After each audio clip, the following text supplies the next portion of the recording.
What's up, Hype Squad? Danny Hype here with another Dragon Ball Super video. Today's video is our Friday video. Now, I don't have a name for it yet. Maybe you guys could help me. Something like, Freaky or Funky Friday, Fight Night Friday. I'm not sure, but eventually we'll get on the same page. But this is a different video for you today. It is a gameplay video, but from a different perspective. Now, I wanted to try something different. This was kind of on the fly, if you will. As you can see, there's a bunch of stuff kind of laying around, very unprofessional, but the footage, the gameplay was actually pretty good, so I wanted to show you guys. I wanted to do something different for this than our normal gameplay videos. Obviously, if I clean up the layout of this and get a better angle, what do you guys think? Let me know in this in the comment section below. Let me know what you guys think of this perspective. Kind of playing along with me, we both don't know what's in his hand. I kind of want his hand to be in view, just so we can have a hand count. So that's something I'll have to work on. But I've spoken enough, let's get right into it. So yep, I am playing the U7 Gohan deck again. I'm having a lot of fun with it, actually. Somebody else pointed out that's actually a pretty cheap deck to make, so this could be a pretty fun budget deck for you guys if you guys want to play something different and on a budget. Now I'm against the multicolor, I think it's this blue-yellow Hirudegarn. He does play the Hero chain, so it's not. I know there's a few builds that are going around, and this is the one he's been playing for quite a bit. Just one of my friends at Locals, who's helping me out make some videos. But yeah, so right now we haven't done anything too special. We have our standard, play Goku on turn 1, swing. Play him on turn 1. Have him on board, so then, which is actually really nice. So then on turn 2, when you play the second one, you can combo one away and still have the other one on board, so that on turn 3, when you tap out, you don't have to combo that guy out, right, the Gohan out, which is a situation. Once you play the deck more, you kind of realize these small situations where, on 3, if you tap out to play a 3-drop and you have nobody to combo, you kind of miss a draw that turn. Feels pretty neg, so this going first, playing somebody on turn 1 and not having to combo him away is pretty nice. Although sometimes I can't tell if going first or second is better, because going second you can build quite a big hand size, but obviously being behind on energy kind of feels bad a little bit. This particular matchup is actually, I wouldn't say it's like a good matchup in the sense that we're favored, but it's a good matchup whereas we get to do a lot, our game plan. He's not like a Shenron or a Toa that doesn't attack us, which makes our life a little bit more difficult. This is a leader that has to attack us, but not aggressively like something like U6 Cabo would, right? He's just doing what we're doing. He's just building a hand size, attacking our leader, drawing, just like we are. But I believe our mid to end game is a bit better than his, right? So when you get into matchups like this is where Gohan really accelerates. Someone who has to attack our leader basically awakens us for us, but not at a pace that we aren't comfortable with. So as you can see here, I don't have the blue Gohan. Usually I prefer playing the blue Gohan here just because he can't be removed. However, I playing his deck a few times, I don't think he had anything, at least hard removal for this Gohan. So that's why I was comfortable just playing it, killing his guy, getting a little board control going, and then establishing this Gohan. Obviously I don't want to attack with him because I don't want him to be attacked into. That one there, I probably should have defended. Right, so I don't, because like he swung with the 10 to my 10. That's an easy defend. And then if I kind of foreshadowed him playing this card, like if I kind of thought about him playing this card, then I could have taken that damage. But then again, he might not have attacked to awaken me, so it's all kind of situational. Again, I'm sorry about there's a little bit of glare on his side. There's a little bit of mess around our table. This was kind of, like I said, on the fly type of video. I kind of just like the idea of it. Let me know what you guys think of this type of point of view. You guys get to see my hand, almost like play along with me, kind of maybe thinking of your own lines of play, what you would and wouldn't do. So it's like, because normally when you play and like we can see his hand, kind of gives us a little bit more information of like where I misplayed and things like that, or what I could have done, knowing that he couldn't do this or that. But again, I'll work on the camera angles and stuff like that. We'll get there, but I thought this would be a cool way to play. It was really awkward to play for me though, just because I had the camera kind of sitting in front of me while I did this. If you saw my setup, you'd be like, what the heck is going on here? But right now, actually, this is a long pause part. Normally I swipe through these parts, right? Usually I do that little fade where it kind of goes through me making these long decisions. The only reason I've kept it here and haven't done that is because I'm showing you guys how complex this actually is. Not that it's complex, it's that there's actually so many different things to consider here, and I don't even know if I'm going to have enough time to go through it all. But so we have the obvious evolve, right? we want to evolve and play the Gohan and put out a bunch of guys. But I believe in the situation, my hand actually doesn't have the best of guys. If I had, I want the burst attack Gohans in my hand, right? But I don't really have that. I have like maybe 1 or 2 targets, nothing too special, right? So now I'm thinking, you know what? Maybe I'll get a card here. Okay, that's at least 1 card. And I went down to 2 because I believe I'm trying to kill him here. I go down to 2, and then I have the sparking of the Bardock Overwhelm, so I'm figuring I can draw 2, pitch 1, right? So now I'm trying to combo up. I'm trying to put as much pressure as I can, get the Chompy to go through Double Strike, combo 2 cards. Now I'm comboing the blue cards because I want the red and green, because as you can see I have the Arrival, right? So I'm trying to make complete use of it. Also, I need to still keep my 4 entry, right? So there, boom, I have 4 cards now. So now I'm hoping with this Bardock I can draw, into some more pieces. A super combo and this Piccolo. This Piccolo is actually quite nice, as you guys will see coming up. And I do have a pretty explosive turn here, but again, it's not as explosive as if I had the burst attacks. All right, if I had the burst attacks, it would have been sweet. But yeah, this turn does take a little bit because there's a lot of thinking, right? And for an aggro deck, a lot of people think aggro is pretty like, derp. You kind of just do your thing, but there's actually a lot of there's sequencing, there's comboing, like comboing efficiently, understanding how high and how low you can go depending on your opponent. There's a lot of little intricacies to actually consider when doing this. That's why players like Marcel, he's very good at aggro decks, right? You see him playing a lot of aggro decks and doing very well, but then I guess when he plays the other maybe control decks, he doesn't perform as well as when he plays aggro. Same with one of our teammates here, Anthony. On KTM Canada, he's a very good aggro player, but usually when he tries to play a different type of deck, not a hand advantage type deck, he kind of loses his little umph there. So yeah, see, as I do the evolve on the Gohan, and we go 1, 2, right? So we have to fully activate his ability, 1, 2, 3. And I'm kind of just explaining it to him as I go. So I get to play 3 things, and obviously these aren't the ideal targets.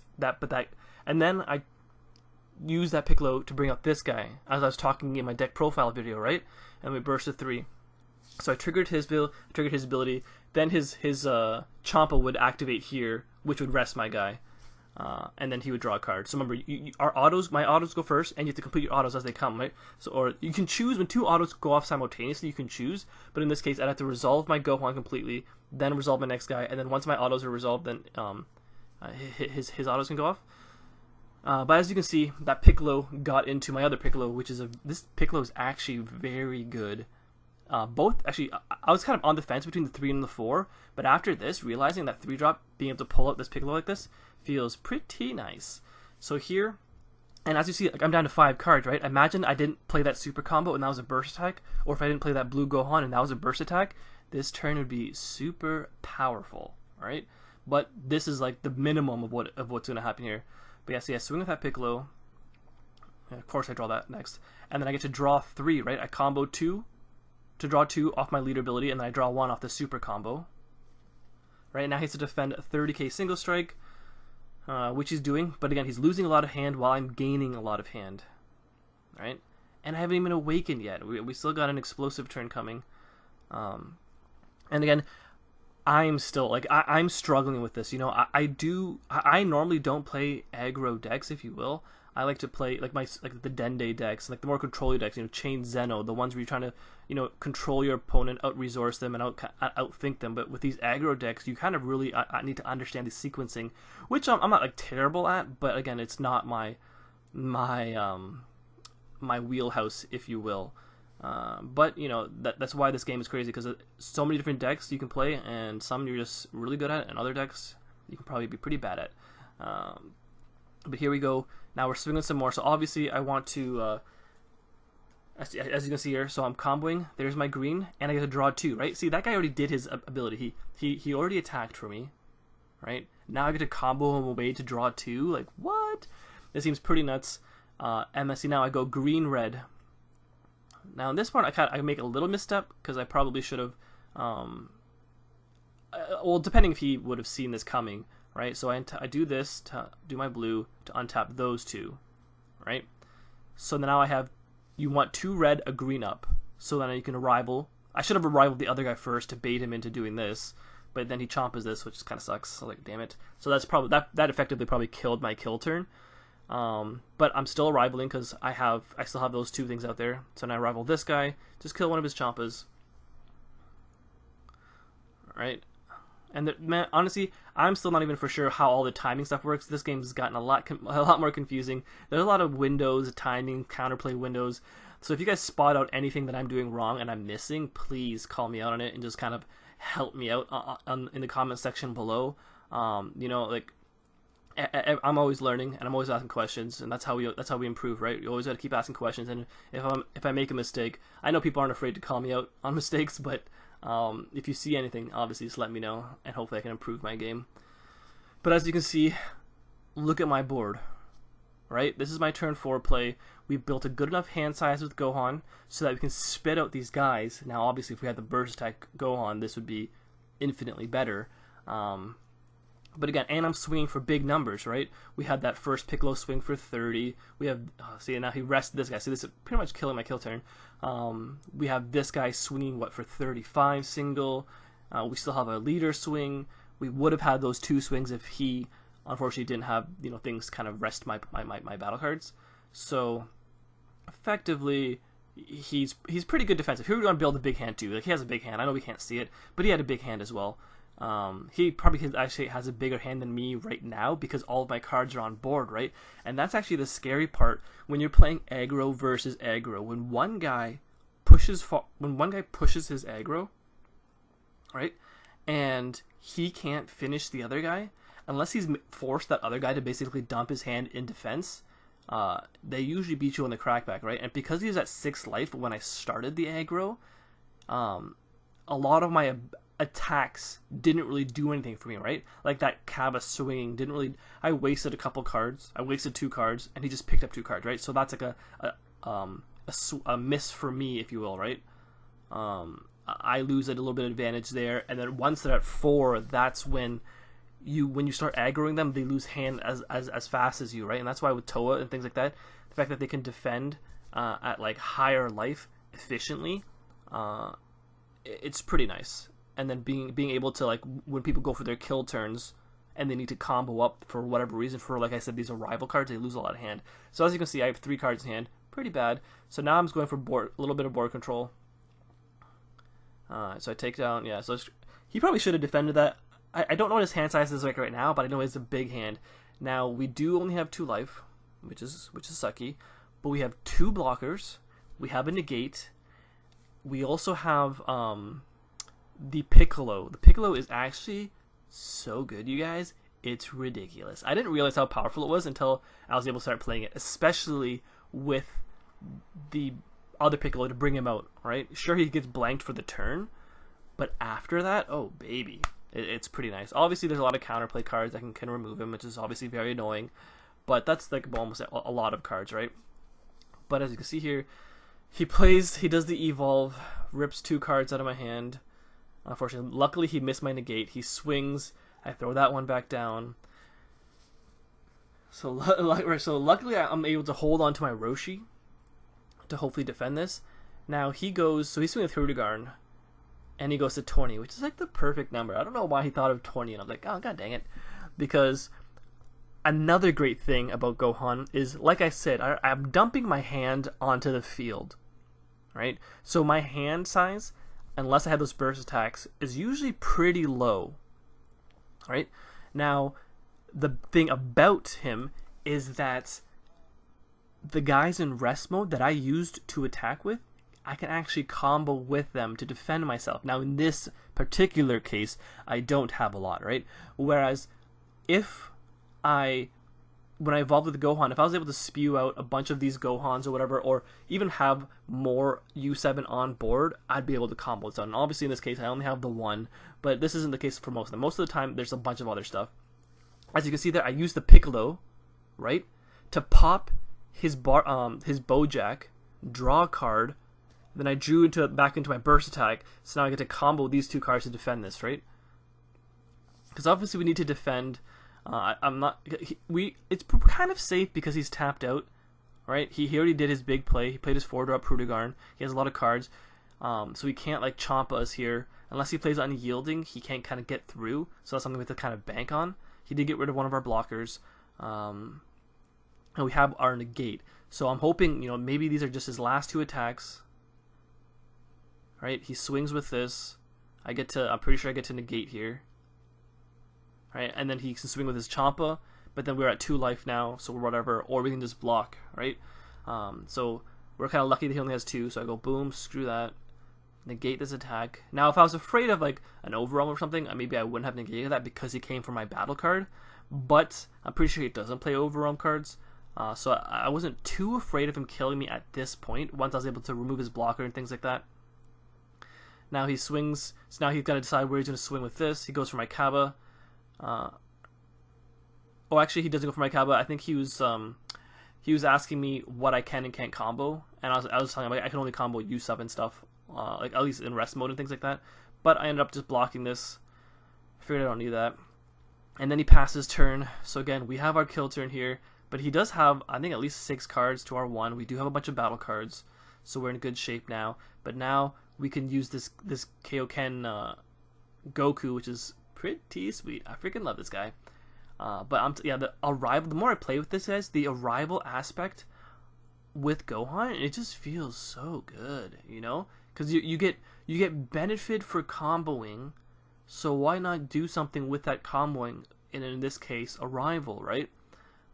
So I'm really liking this. Obviously, I still want to tinker with this build and kind of figure out where I want to go with this. But between the 65, we have a lot of wiggle room to kind of play with, right?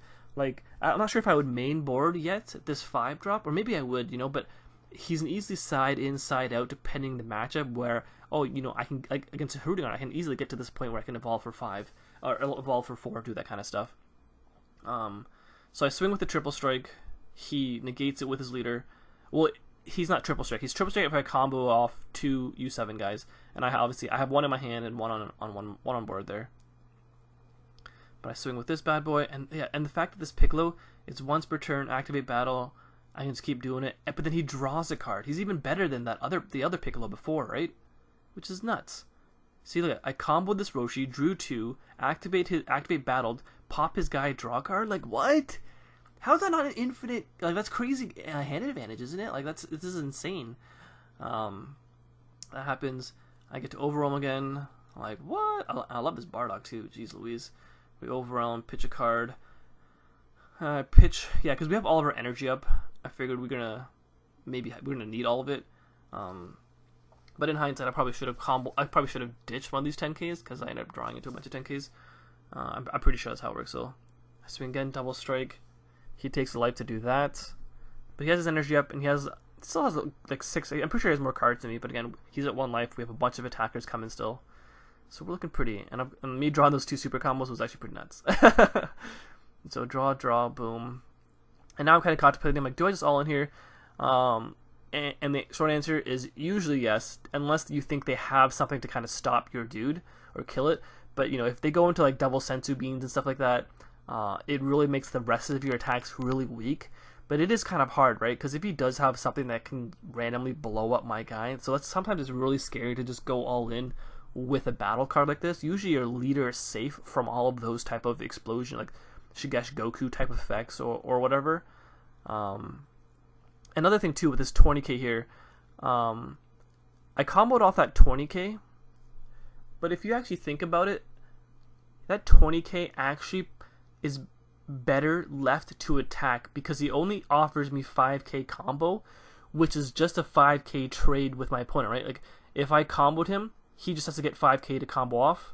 Whereas if I were to attack with him, he would have to combo with 10k to get over that Bardock, right? So there's little things like that you have to consider.